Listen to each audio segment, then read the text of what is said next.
நாம் தற்போது தொல்காப்பியரின் உயிர் வகை பற்றி அறிய உள்ளோம். கண்டு, கேட்டு, உண்டு, உயிர்த்து, உற்றறியும் ஐம்புல உணர்வுகளின் வாயிலாகவே அறிவை நாம் பெறுகிறோம். இதற்குரிய பொறிகளான கண், காது, வாய், மூக்கு, உடல் என்னும் 5 உறுப்புகளில் எது குறைந்தாலும் குறிப்பிட்ட ஓர் அனுபவத்தை இழந்து விடுவோம். ஆனால் அனைத்து உயிரினங்களுக்கும் இந்த புலனறிவுகள் எல்லாம் இருப்பதில்லை. இதை கொண்டு உயிரினங்களை புலன்களின் எண்ணிக்கை அடிப்படையில் முன்னோர் பகுத்தனர். 6வது அறிவு மனத்தால் அறியப்படுவது என்பர்.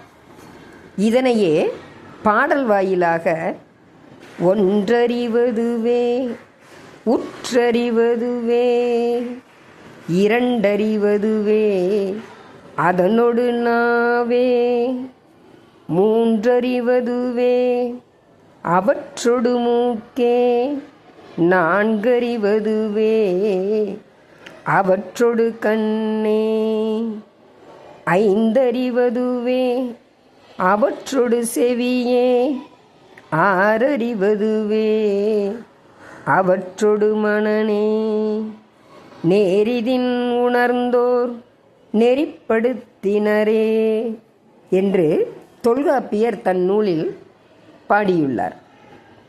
ஒன்றை அறிவது எளிதல்ல, ஒன்றை அறிவது எளிதல்ல, ஒன்றை ஆழ்ந்து அறிவது என்பது ஓரறிவால் இயலாது.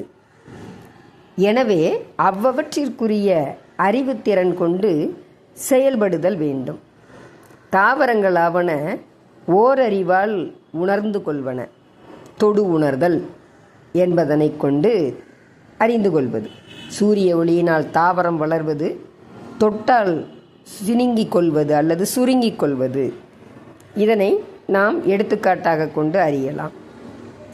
ஈரறிவால் அறிவு பெறுவது, நத்தை போன்ற மெல்லுடலிகள், அதாவது தொடுவதாலும் சுவைப்பதாலும் அறிவை பெற்றுக்கொள்வது என பகுக்கப்படுகிறது. மூன்றறிவு என்பது இந்த தோல், நாக்கு இவற்றோடு மூக்கையும், அதாவது முகர்தல் அப்படிங்கக்கூடிய அந்த உணர்வையும் பெறுவதை மூன்றறிவு ஜீவிகள் என்று குறிப்பிடுகிறோம். ஈ, எறும்பு போன்றவற்றை குறிப்பிட்டு சொல்லலாம். 4 அறிவு பெறுவது என்பன தோல், நாக்கு, மூக்கு மற்றும் கண்களால் உணர்ந்து கொள்வது, அறிவை பெறுவது என்பவற்றை குறிப்பிடலாம். இதற்கு தட்டான், நண்டு போன்றவை தன் தேவைக்கு ஏற்ப வெளியில் வந்து பறந்து திரிந்து ஊர்ந்து திரிந்து தனக்கு தேவையானவற்றை பெற்றுக்கொள்வது. அடுத்ததாக ஐந்தறிவு என்பது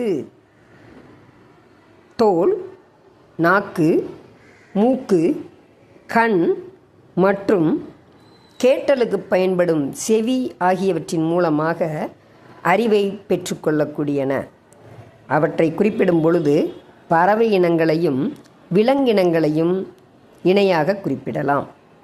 6வது அறிவு மனிதனுக்கே உரிய மகத்தான அறிவு, பகுத்தறிதல்.